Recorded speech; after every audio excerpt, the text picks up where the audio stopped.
नमस्कार। के भक्ति चैनल में आपका स्वागत है। आज हम सुनाने जा रहे हैं देवउठनी एकादशी की कथा और उसका महत्व। तो आइए हम श्रवण करते हैं। ये साल की सबसे बड़ी और चमत्कारिक एकादशी कही जाती है। देवउठनी एकादशी को कहा जाता है कि यह एकादशी पूरे साल की 24 एकादशियों में सबसे श्रेष्ठ मानी जाती है। इस दिन किया गया कोई भी उपाय कभी भी निष्फल नहीं होता, यानी जो भी काम सच्चे मन से किया जाए उसका फल अवश्य मिलता है।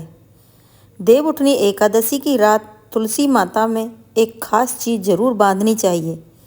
इस दिन गौ माता को एक चीज़ अवश्य खिलानी चाहिए और साथ ही आज हम आपको यह भी बताएंगे कि जो भी भक्त सच्चे दिल से और पूरे श्रद्धा भाव से देवउठनी एकादशी के दिन यह एक चीज़ खा लेता है, उसके घर में धन दौलत और समृद्धि की वर्षा होती है। हर इच्छा और मनोकामना पूरी होती हैं। इसलिए आपसे एक विनती है, वीडियो को पूरा देखें, आधा अधूरा ना देखें। कई लोग ऐसे होते हैं कि जो वीडियो को बीच बीच में काट काट कर देख लेते हैं, लेकिन ऐसे व्यक्ति जीवन में कभी भी सफलता प्राप्त नहीं कर पाते। जो व्यक्ति ज्ञान को अधूरा लेता है उसे पूर्ण फल कभी नहीं मिलता। इसलिए आप वीडियो को अंत तक जरूर देखें, क्योंकि हम आपको हर जानकारी क्रमवार बताएंगे। हर साल कार्तिक मास के शुक्ल पक्ष की 10वीं तिथि के अगले दिन देवउठनी एकादशी मनाई जाती है। इस वर्ष यह शुभ तिथि 1 नवंबर यानी 2025 शनिवार के दिन पड़ रही है। देवउठनी एकादशी की तिथि की शुरुआत 1 नवंबर की सुबह 9:11 से होगी और इसका समापन अगले दिन 2 नवंबर की सुबह 7:31 पर होगा। इस वर्ष इस दिन व्याघात योग और स्वार्थ सिद्धि योग का संयोग बन रहा है। इन योगों में भगवान विष्णु की पूजा करने से साधक को मनोवांछित फल प्राप्त होता है। इस दिन यदि माता लक्ष्मी की पूजा भी साथ में की जाए तो वैवाहिक जीवन में सुख और समृद्धि दोनों का वास होता है। हिंदू धर्म में देवउठनी एकादशी का विशेष महत्व होता है, क्योंकि इस दिन भगवान विष्णु 4 महीने की योग निद्रा से जागते हैं। भगवान के जागने के साथ ही सृष्टि में पुनः शुभ और मंगलिक कार्य जैसे विवाह, सगाई, गृह प्रवेश, मुंडन आदि शुरू हो जाते हैं। इसलिए इसे देवोत्थान एकादशी या देव प्रबोधिनी एकादशी भी कहा जाता है। इस दिन भगवान विष्णु की पूजा यदि पूरे विधि विधान से की जाए तो वे शीघ्र ही प्रसन्न होकर अपने भक्तों पर असीम कृपा बरसाते हैं। देवउठनी एकादशी के दिन व्रत रखने वाले व्यक्ति को निर्जल या केवल जल आधारित पदार्थों पर रहना चाहिए। अगर कोई वृद्ध, रोगी या बालक है तो वह एक समय का फलाहार कर सकता है। इस दिन चावल और नमक का सेवन नहीं करना चाहिए। तामसिक आहार जैसे प्याज, लहसुन, मांस, मदिरा, बासी भोजन का त्याग करें। दिन भर विष्णु भगवान या अपने इष्ट देव की उपासना करें। ओम नमो भगवते वासुदेवाय नमः मंत्र का जाप अवश्य करें। देवउठनी एकादशी के दिन पूजा के लिए सबसे पहले गन्ने का मंडप बनाएं। बीच में एक सुंदर चौक बनाकर उसके मध्य में भगवान विष्णु की मूर्ति या चित्र स्थापित करें। चौक के पास भगवान विष्णु के चरण चिन्ह बनाएं, जो पूरी पूजा तक ढके रहते हैं। भगवान को गन्ना, सिंघाड़ा, फल, मिठाई अर्पित करें। फिर एक घी का दीपक जलाएं और उसे रात भर जलने दें। सुबह होने पर भगवान के चरणों की विधिवत पूजा करें और फिर भजन कीर्तन करते हुए भगवान को जगाएं। कहते हैं कि इस दिन भगवान के चरणों को स्पर्श करके जो भी मनोकामना मांगी जाती है वह अवश्य पूरी हो जाती है। देव उठने के बाद तुलसी विवाह का विशेष महत्व है। भगवान विष्णु के योग निद्रा से जागने के बाद उनके शालिग्राम स्वरूप का विवाह तुलसी माता से कराया जाता है। तुलसी माता भगवान विष्णु को अत्यंत प्रिय हैं। इस दिन यदि कोई केवल तुलसी दल ही अर्पित कर दे तो भी भगवान विष्णु प्रसन्न हो जाते हैं। इस परंपरा के पीछे प्राकृतिक संरक्षण और वैवाहिक सुख की भावना छिपी होती है। जो भक्त तुलसी विवाह संपन्न कराते हैं उन्हें वैवाहिक जीवन में सुख, शांति और प्रेम की प्राप्ति होती है। एकादशी के दिन अपनी क्षमता अनुसार अन्नदान करना बहुत ही शुभ माना गया है, लेकिन ध्यान रखें कि इस दिन किसी और के घर का अन्न ग्रहण न करें। अगर किसी कारणवश व्रत पूरा नहीं कर सकते तो दिन में एक बार फलाहार करें या केवल दूध और जल का सेवन कर सकते हैं। देवउठनी एकादशी केवल एक तिथि नहीं है, यह एक दिन है। वह दिन है यह जब स्वयं भगवान विष्णु अपनी योग निद्रा से जागकर धरती पर शुभ ऊर्जा का संचार करते हैं। इस दिन की गई पूजा, भक्ति और साधना का फल सैकड़ों गुना बढ़कर मिलता है। इसलिए भक्तों, इस वर्ष की देवउठनी एकादशी को पूरी विधि विधान, श्रद्धा, भक्ति भाव के साथ मनाएं, ताकि आपके जीवन में सुख, शांति, समृद्धि, सफलता का प्रकाश हमेशा बना रहे। एकादशी 11 के दिन व्रतधारी व्यक्ति को गाजर, सलगम, गोभी, पालक इत्यादि का सेवन नहीं करना चाहिए। एकादशी पर श्री विष्णु जी की पूजा में मीठा पान चढ़ाया जाता है, लेकिन इस दिन पान खाना भी वर्जित है। फलों में केला, आम, अंगूर, बादाम, पिस्ता इत्यादि अमृत फलों का सेवन करें। सूखे मेवे जैसे बादाम, पिस्ता आदि का सेवन किया जा सकता है। एकादशी तिथि पर जौ, बैंगन, सेम फली नहीं खानी चाहिए। इस व्रत में सात्विक भोजन करें। मांस, मदिरा और अन्य कोई भी नशीले पदार्थों का सेवन नहीं करें। प्रत्येक वस्तु प्रभु को भोग लगाकर और तुलसी दल छोड़कर ग्रहण करना चाहिए। देवउठनी एकादशी के दिन क्या ना करें? देवउठनी एकादशी के दिन भगवान विष्णु निद्रा से जागते हैं और इसी के साथ सभी शुभ कार्य शुरू हो जाते हैं। ऐसा कहा जाता है कि देवउठनी एकादशी पर दोपहर में सोना नहीं चाहिए। धार्मिक ग्रंथों में कहा गया है कि इस दिन भगवान विष्णु की भक्ति में लीन रहना चाहिए। देवउठनी एकादशी के दिन किसी भी व्यक्ति को भूल से भी चावल नहीं खाना चाहिए। चावल से बनी हुई चीज़ों से भी इस दिन दूर रहना चाहिए।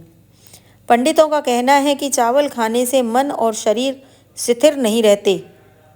देवउठनी एकादशी के दिन लहसुन और प्याज का सेवन भी नहीं करना चाहिए, क्योंकि यह दोनों तामसिक भोजन में आते हैं। यदि आपने व्रत नहीं रखा है तो कोशिश करें कि सात्विक भोजन ही करें।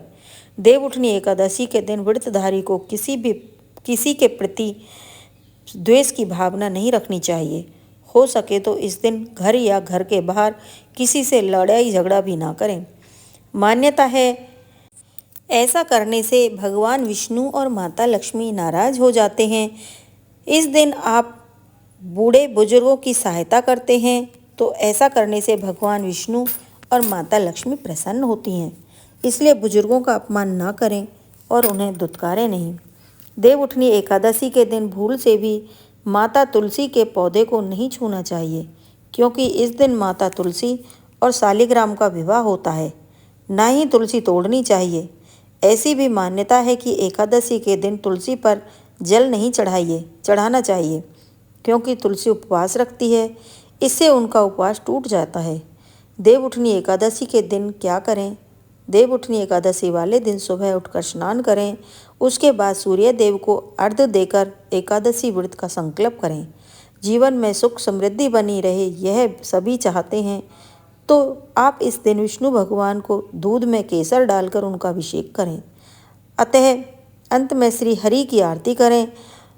इस उपाय को करने से श्री हरि प्रसन्न होते हैं, आपको जीवन में सफलता मिले। इसके लिए आप इस दिन भगवान विष्णु की विधि विधान से पूजा करें, दान पुण्य करें। सौभाग्य प्राप्ति के लिए स्त्रियां इस दिन व्रत रखती हैं। हो सके तो व्रत वाले दिन आप विष्णु सहस्त्र का पाठ भी करें। देवउठनी एकादशी पर भगवान विष्णु को सफ़ेद रंग का भोग लगाएं। इस दिन खीर या सफ़ेद रंग की कोई भी मिठाई का भोग लगाने से श्री हरि विष्णु प्रसन्न होते हैं। देवउठनी एकादशी वाले दिन आप निर्जला व्रत रखें, लेकिन अगर आप गृहस्थ जीवन में हैं तो फलाहारी उपवास रख सकती हैं। इस दिन ब्राह्मणों को दान दक्षिणा देकर उनसे आशीर्वाद प्राप्त करें। देवउठनी एकादशी पर तुलसी पर चढ़ाएं। इस रंग के वस्त्र हिंदू धर्म में सभी देवी देवता को पूजा करने के साथ भोग और वस्त्र आदि चढ़ाने की परंपरा है। ठीक उसी तरह तुलसी को भी माँ लक्ष्मी का स्वरूप माना जाता है, इसलिए उन्हें भी वस्त्र अर्पित किए जाते हैं। लाल रंग के वस्त्र तुलसी के पौधे में लाल रंग की चुंदरी चढ़ाना लाभकारी माना जाता है। ज्योतिष शास्त्र में के लिहाज से लाल रंग मंगल का प्रतिनिधित्व करता है। शास्त्रों के अनुसार देवउठनी एकादशी के दिन तुलसी माता को लाल रंग के वस्त्र चढ़ाने चाहिए। ऐसे में अगर किसी के कर्मों के कारण मुंह से अपशब्द भी निकल रहे होते हैं तो उन्हें भी यह लाल वस्त्र रोक लेते हैं। इसके साथ ही धन संपदा सुख समृद्धि की प्राप्ति होती है। चढ़ाएं लाल रंग के वस्त्र। तुलसी के पौधे में लाल रंग की चुनरी चढ़ाना लाभकारी माना जाता है। ज्योतिष शास्त्र के लिहाज से लाल रंग मंगल का प्रतिनिधित्व करता है। शास्त्रों के अनुसार देवउठनी एकादशी के दिन तुलसी माता को लाल रंग के वस्त्र चढ़ाने चाहिए। ऐसे में अगर किसी के मुंह से अपशब्द निकल रहे हैं तो उन्हें यह लाल वस्त्र रोक लेता है और इसी के साथ ही धन संपदा सुख समृद्धि की प्राप्ति होती है। पीले रंग के वस्त्र पहने एकादशी के दिन भगवान विष्णु के आशीर्वाद पाने के लिए नहाने के पानी में 1 चुटकी हल्दी डालकर स्नान करें। उसके बाद पीले रंग के वस्त्र पहनें। ऐसा करने से भगवान विष्णु की कृपा बनी रहती है। कैरियर में सुधार होता है। अगर आपके भी कैरियर में बाधा आ रही हैं तो देवउठनी एकादशी के दिन भगवान विष्णु को केसर वाले दूध से अभिषेक करें। ऐसा करने से सारी परेशानियां दूर हो जाती हैं। विवाह के योग अगर किसी भी व्यक्ति को विवाह से जुड़ी परेशानियों का सामना करना पड़ रहा है तो वह देवउठनी एकादशी के दिन विष्णु की पूजा के दौरान केसर हल्दी या पीले चंदन का तिलक करें। उसके बाद भगवान विष्णु को पीले रंग के फूल अर्पित करें। ऐसा करने से विवाह के योग शीघ्र बनते हैं और कर्जे से मुक्ति मिलेगी। कर्जे से किस प्रकार मुक्ति मिलेगी? कर्ज से मुक्ति पाने के लिए देवउठनी एकादशी के दिन पीपल के पेड़ पर जल चढ़ाना चाहिए। इसके बाद शाम को पेड़ के नीचे दीपक जलाएं। मान्यता है कि इन उपायों को करने से व्यक्ति को जल्द ही कर्जे से मुक्ति मिल जाती है। धन की कमी नहीं होगी। कार्तिक माह में तुलसी की पूजा करने का खास महत्व होता है। देवउठनी एकादशी के दिन तुलसी के पौधे में गन्ने का रस मिलाकर चढ़ाएं। इसके बाद देसी घी का दीपक जलाकर तुलसी माता की आरती करें। मान्यता है ऐसा करने से व्यक्ति को कभी धन की कमी नहीं होती। जीवन में सभी कष्ट दूर हो जाते हैं। 4 माह के लंबे समय के बाद भगवान विष्णु योग निद्रा से बाहर आते हैं। ऐसे में हमें दोपहर में नहीं सोना चाहिए। प्रभु का कीर्तन भजन करना चाहिए। इससे माता लक्ष्मी प्रसन्न होती हैं, धन लाभ होता है। सोना अशुभ और भगवान का अनादर माना जाता है। चावल का सेवन नहीं करना चाहिए। पौराणिक मान्यताओं और कहानियों में एकादशी के दिन चावल खाने की मनाही है। ऐसी मान्यता है कि इस दिन चावल खाने वाला व्यक्ति रेंगने वाला जीव बनता है। इसलिए चावल, मांस, मदिरा इत्यादि का सेवन एकादशी के दिन नहीं करना चाहिए। साथ ही लहसुन प्याज से भी परहेज करना चाहिए। किसी को भला बुरा नहीं बोलें। देवउठनी एकादशी को व्रत के दौरान वे किसी भी व्यक्ति को भला बुरा नहीं बोलें और न ही किसी के लिए बैर पालें। इस दिन अपने मन में सिर्फ भगवान के प्रति आस्था और भक्ति का भाव रखना चाहिए। तब जाकर आपकी पूजा सार्थक होगी। भूलकर भी तुलसी का पत्ता नहीं तोड़ें। तुलसी भगवान विष्णु को अत्यंत प्रिय है। ऐसे में भूलकर भी इस दिन तुलसी के पत्ती नहीं तोड़ें। इससे भगवान विष्णु रुष्ट हो जाएंगे। देवउठनी एकादशी पर करें इन चीज़ों का दान दें। देवउठनी एकादशी पर पीले वस्त्र, मुरली, धान, गेहूँ, मक्का, बाजरा, उड़द, वस्त्र, सिंघाड़ा, शकरकंदी, गन्ना, मौसमी फल, केसर, केला, हल्दी, मोरपंख और शंख आदि का दान करना बहुत ही शुभ माना जाता है। दान करते समय इस बात का ध्यान रखें कि इसका जिक्र किसी तीसरे व्यक्ति से गलती से भी ना करें, क्योंकि दान को जितना हो सके उसे उतना छुपाकर करना चाहिए। भक्तों, यह भी जानना आपके लिए बेहद जरूरी है और ख़ास है कि देवउठनी एकादशी का महत्व हमारे वेदों और पुराणों में ऐसी मान्यता है कि दिवाली के बाद होने वाली इस एकादशी के दिन ईश्वर का उत्थान होता है। इसलिए विवाह, उपनयन, गृह प्रवेश आदि अन्य सभी शुभ कार्य देवोत्थान 11 के बाद से शुरू हो जाते हैं। इस कारण इस 11 के दिन तुलसी विवाह भी किया जाता है। घरों में चावल के आटे से साग चाक बनाया जाता है।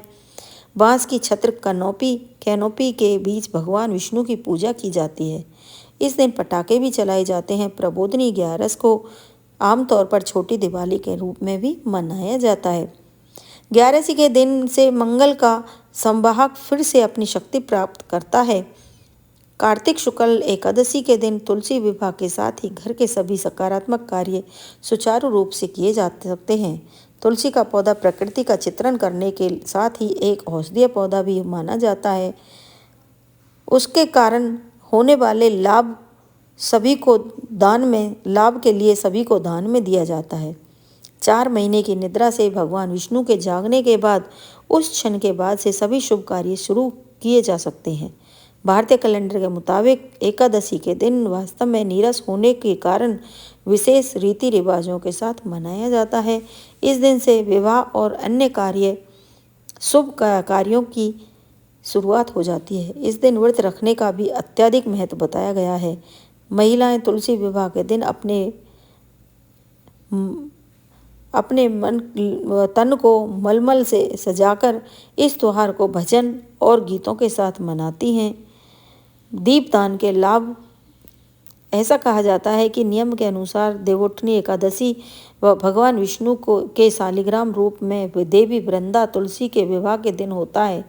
भगवान विष्णु की निद्रा में 4 महीनों के दौरान सृष्टि के कार्यों से मुक्त होने पर भगवान रुद्र के शांत हो जाने पर भगवान विष्णु 4 महीने लंबी निद्रा से जागने के बाद ब्रह्मांड के प्रबंधन कार्यों को फिर से शुरू करते हैं। अतः इस दिन पूर्ण समर्पण अविश्वास के साथ भगवान विष्णु की पूजा की जाती है।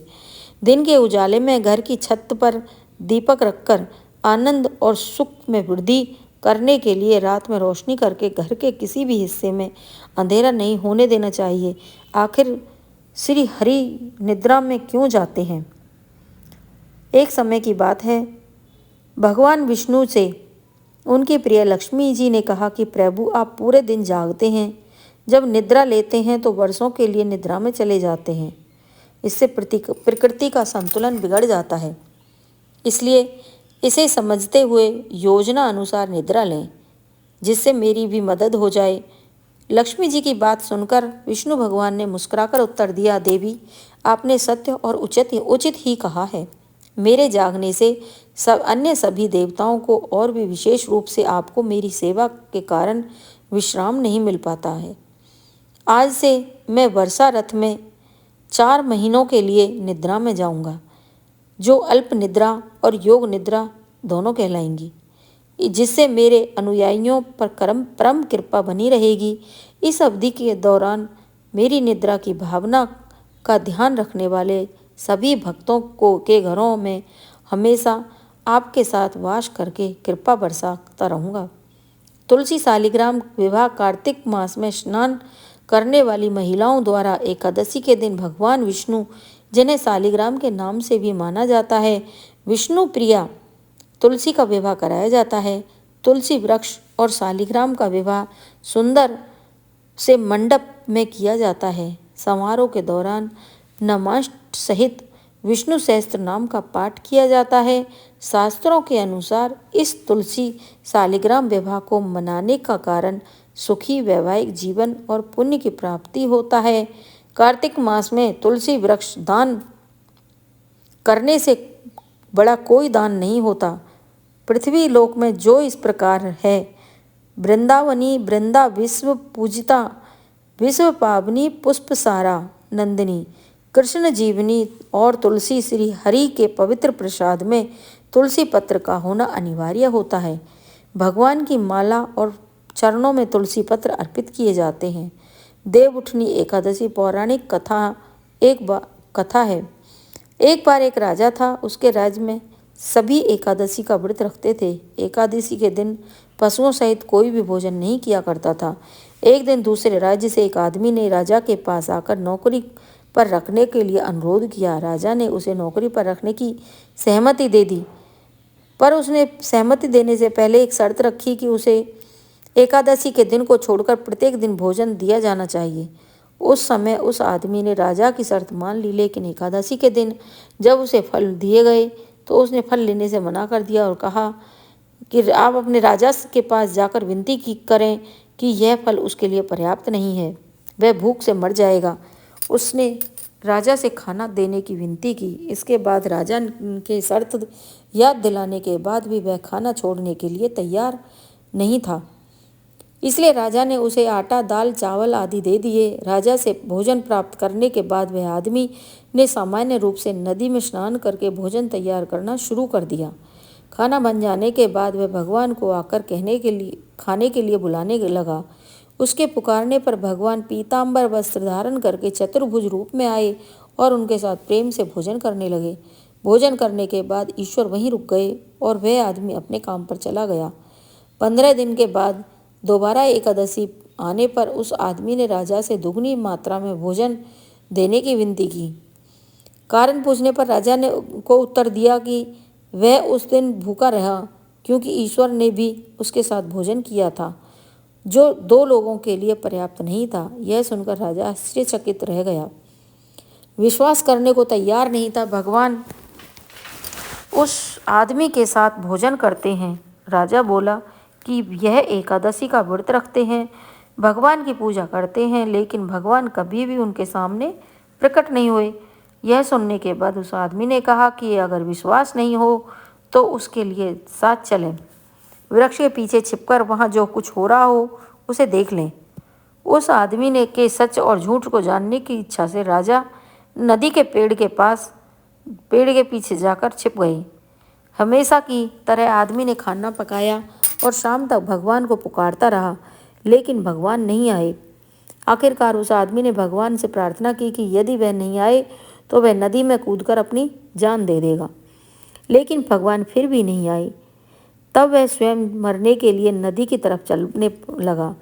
जीवन खत्म करने की उसकी दृढ़ इच्छा शक्ति जानकर ईश्वर ने जल्दी से प्रकट होकर उसे ऐसा करने से रोका और फिर कहा। दोनों ने एक साथ भोजन करने का आनंद लिया। भोजन करने के बाद भगवान उसे अपने विमान से अपने धाम ले गए। यह देखकर राजा को एहसास हुआ कि जब तक मन शुद्ध ना हो तब तक उपवास करने का कोई लाभ नहीं। इसे राजा की सीख मिली और उसने भी शुद्ध मन से व्रत करना आरंभ कर दिया। अंत में स्वर्ग को प्राप्त किया। देवउठनी एकादशी कथा। एक राजा के राज्य में सभी लोग आनंद पूर्वक रहते थे। हालांकि उसके राज्य में कोई भी अन्न या खाद्य पदार्थ न बेचकर सिर्फ फल बेचा करता था। एक बार भगवान ने उनकी परीक्षा लेने का निर्णय लिया। भगवान स्वयं एक सुंदर कन्या का रूप बदलकर मार्ग में बैठ गए। उस समय राजा ने वहां से जाते हुए उन्हें देखकर पूर्ण आश्चर्य के साथ उससे पूछा कि तुम कौन हो, तुम यहाँ क्यों बैठी हो। तब उस सुंदर महिला ने कहा कि मैं बेसहारा हूँ।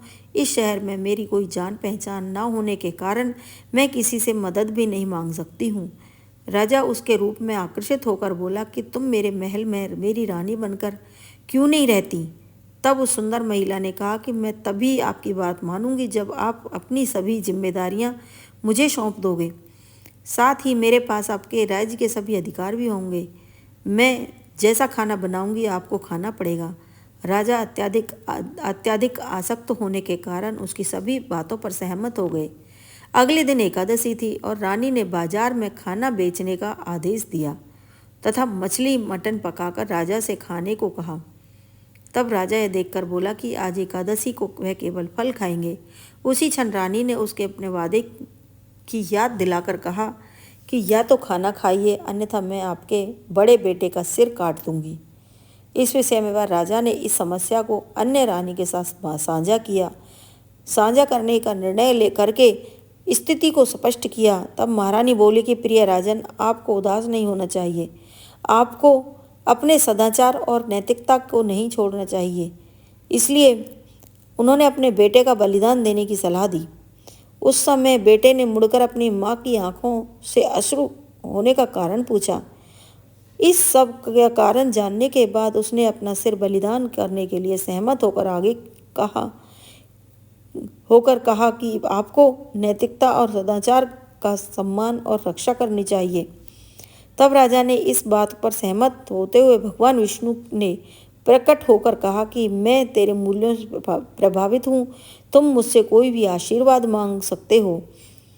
तब राजा ने बोले कि आपकी दया से हमारे पास सब कुछ है, हम सब आपके मार्गदर्शन की अभिलाषा रखते हैं। यह कहकर राजा ने अपने पुत्र को सौंप दिया। तब उसका पुत्र दिव्य लोक की ओर चला गया। भक्तों, गौ माता को इस दिन गुड़ जरूर खिलाना चाहिए, रोटी में रखकर खिलाना चाहिए। कहा जाता है कि यह करने से हमारे सभी पाप, दुख, दर्द सभी नष्ट हो जाते हैं और हमें सुखों की प्राप्ति होती है, धन दौलत की प्राप्ति होती है। इसलिए इस उपाय को आपको जरूर करना चाहिए। ये तमाम जानकारी जन रुचि को ध्यान में रखकर दी जा रही है। वास्तुशास्त्र में भी इन उपायों को अपनी आस्था और विश्वास पर आजमाएं। तो ये थी देवउठनी एकादशी का महत्व, कथा और सारी जानकारी। तो अब हम सुनाने जा रहे हैं देवउठनी एकादशी पर गाया जाने वाला एक लोकगीत। तो आइए शुरू करते हैं। उठो देव, बैठो देव, पाटकली चटकाओ देव, आषाढ़ में सोए देव, कार्तिक में जागे देव, कोरा कलसा मीठा पानी, उठो देव पियो पानी, हाथ पैर फटकारो देव, उंगलियां चटकाओ देव, कुंवारों को ब्याह कराओ देव, ब्याहों के गौने कराओ देव, तुम पर फूल चढ़ाएं देव, घी का दिया जलाएं देव, आओ देव पधारो देव, तुमको हम मनाएं देव, चूल्हा पीछे 5 पचीटा, सासू जी बलदाऊ जी तुम्हारे बेटा, औने कोने झांझ मजीरा, सहोदर किशन जी तुम्हारे वीरा, औने कोने रखे अनार, ये हैं किशन जी तुम्हारे यार, औने कोने लटकी चाबी, ये है सहोदरा तुम्हारी भाभी, जितनी खूटी टांगू सूट, उतने घर में जन्मे पूत, जितनी इस घर में सीख सलाई, उतनी इस घर में बहुएं आई,